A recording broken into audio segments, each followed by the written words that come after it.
এবং আমাদের অঞ্জন ভারতী সহ বিধানসভার নেতৃত্বরা আছেন, শ্যামল সহ পঞ্চায়েত সমিতির চেয়ারম্যান আছেন। আপনাদের কাছে আমার আসার প্রথম কারণ হচ্ছে কাঞ্চনপুর মাদ্রাসাতে নির্বাচন করে আপনাদের গণতন্ত্র দখল করার জন্য অপকৌশল নিয়েছিল তৃণমূল কংগ্রেস।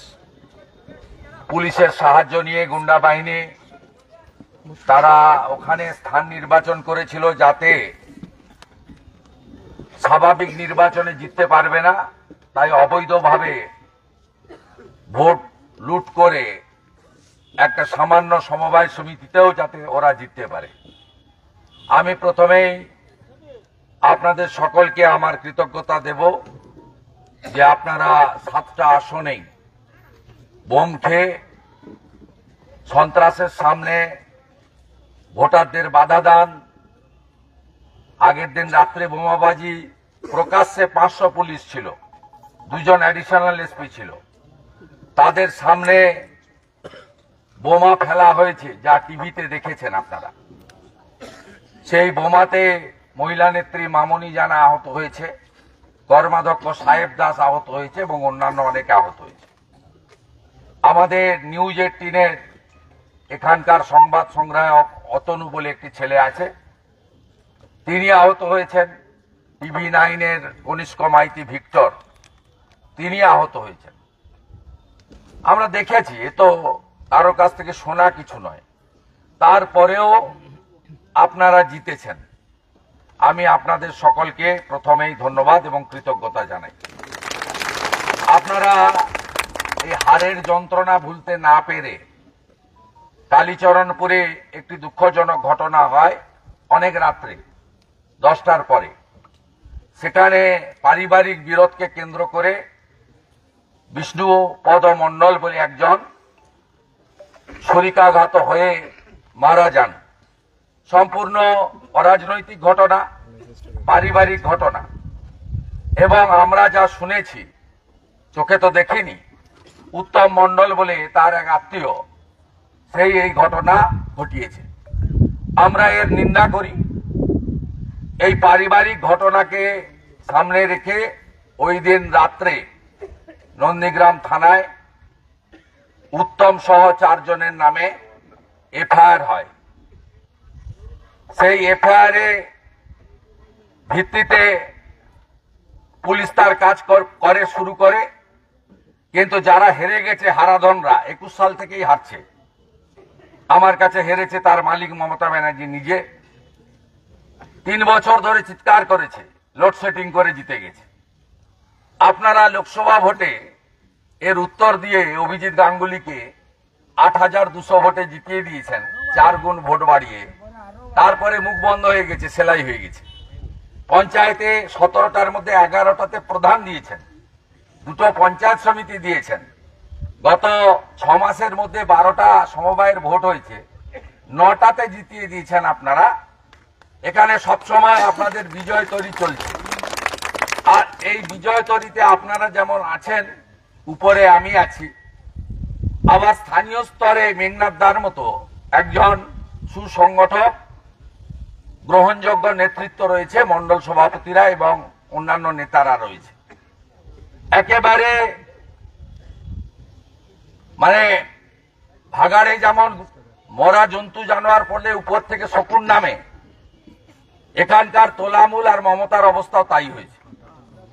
পারিবারিক বিরোধে মারা গেছে, হেরে গেছে হারার যন্ত্রণা। পুলিশকে চাপ দিয়ে 30 জন ভারতীয় জনতা পার্টির জেলা, বিধানসভা এবং ব্লক স্তরের নেতাদের নাম দিয়ে আবার একটা দ্বিতীয় এফআইআর হয়েছে।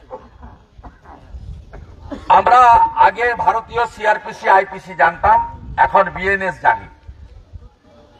আমরা আইনি লড়াই করে নেব, নিশ্চিত থাকুন। এটা নতুন কিছু নয়, নতুন কিছু নয়।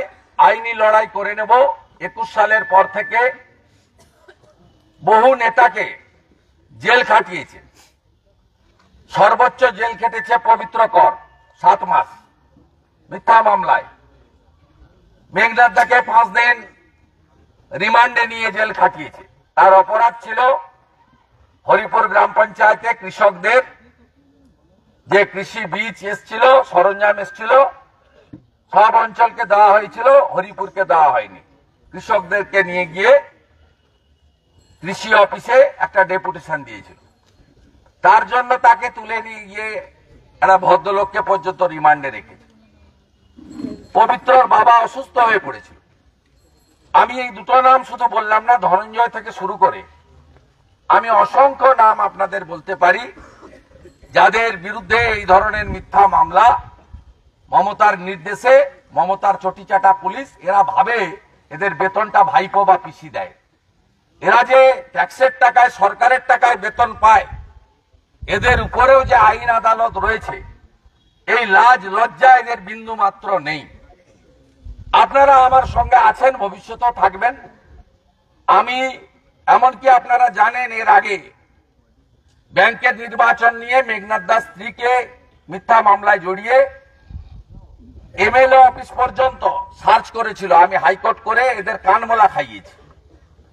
35টা মামলা মহামান্য জাস্টিস অমৃতা সিনহার বেঞ্চে, ফলস মামলা, সেই মামলায় স্থগিতাদেশ দিয়েছে হাইকোর্ট। প্রত্যেকটা মামলা এখানে মিথ্যা প্রমাণ হয়েছে হাইকোর্টে। এবং দেবব্রত মাইতির মামলা সিবিআই নিয়েছে। রথিবালা বা আড়ির মামলাতেও আমরা যারা আসামি এফআইআর নেম আলরাজি সহ থানায় ঢুকছে বেরোচ্ছে, তাদের বিরুদ্ধেও আমরা হাইকোর্ট করেছি রথিবালা বাড়ির পরিবারকে দিয়ে। কিছুদিন আগে জাজ কোর্টে জামিন বাতিল হয়েছে। প্রকাশ্যে বোম ফেললো, বোমের স্পিন্টারে মামনি সহ অনেকে আহত হলো, সাংবাদিক বন্ধু সহ। মামনি জানা এফআইআর করেছে, এখনো পর্যন্ত এফআইআর ট্রিট হয়নি। ট্রিট আপনাকে করতে হবে ভারতীয় ন্যায় সংহিতাতে।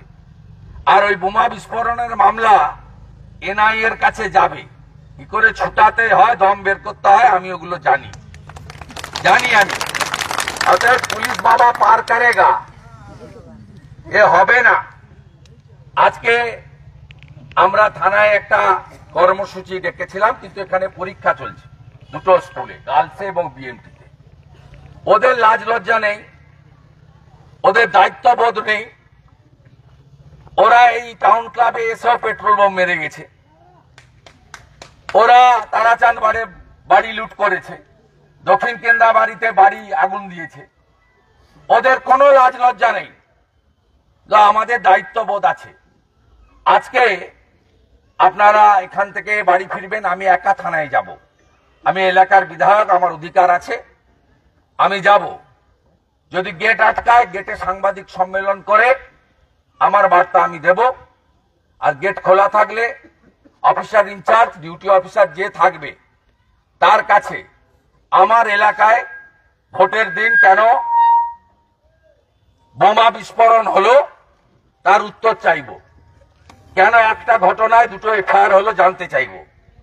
আমি আমার প্রতিবাদ রেজিস্টার করে প্রস্থান করব।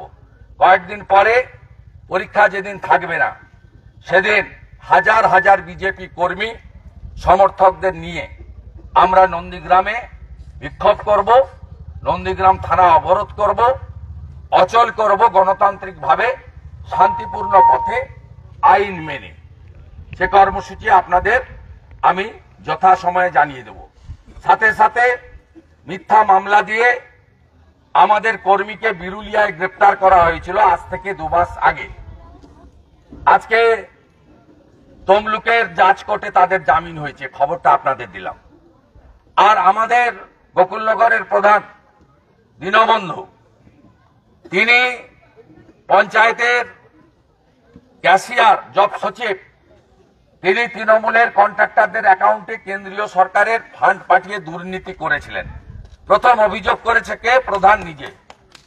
প্রধান অভিযোগ করলো, আর সেই প্রধানকে ফাঁসানোর জন্য ডিএম এর নির্দেশে এফআইআর করা হয়েছিল। কলকাতা হাইকোর্টে গত পরশুদিন শুক্রবার আমাদের গোকুলনগরের প্রধানের বিরুদ্ধে করা 3টে মামলায় স্থগিতাদেশ দিয়েছে কলকাতা হাইকোর্টের বিচারপতি মহোদয়। আরে আমি আছি, আপনাদের সাময়িক কিছু কষ্ট হয়তো হয়, কিন্তু আলটিমেটলি গণতন্ত্র এবং নন্দীগ্রামের জনগণ জয়যুক্ত হয়। আর আমি অতন্দ্র প্রহরীর মতো আপনাদের বিধায়ক হিসেবে নয়, আত্মীয় হিসেবে গতকালের যে ভূমিকা ছিল আজও সে ভূমিকায় আছি, আগামী দিনেও একই ভূমিকায় থাকব। এবং পুলিশ আর মমতা ব্যানার্জিকে আমি স্পষ্ট বলতে চাই, আপনি যত মামলা করুন না কেন, যত হামলা করুন না কেন, দেবব্রত মাইতি রথিবালা আড়িদের খুন করুন না কেন, নন্দীগ্রামে আপনাকে মানুষ ঘৃণা করে। কোনদিন কোন নির্বাচনে আপনি বা আপনার দল জিততে পারবেন না, জিততে পারবেন না, জিততে পারবেন না। ভারত মাতা কি, ভারত মাতা কি। মেঘনাথ পাল, লড়াই করো, আমরা তোমার সাথে আছি। মিথ্যা মামলা মানছি না, মিথ্যা মামলা মানছি না।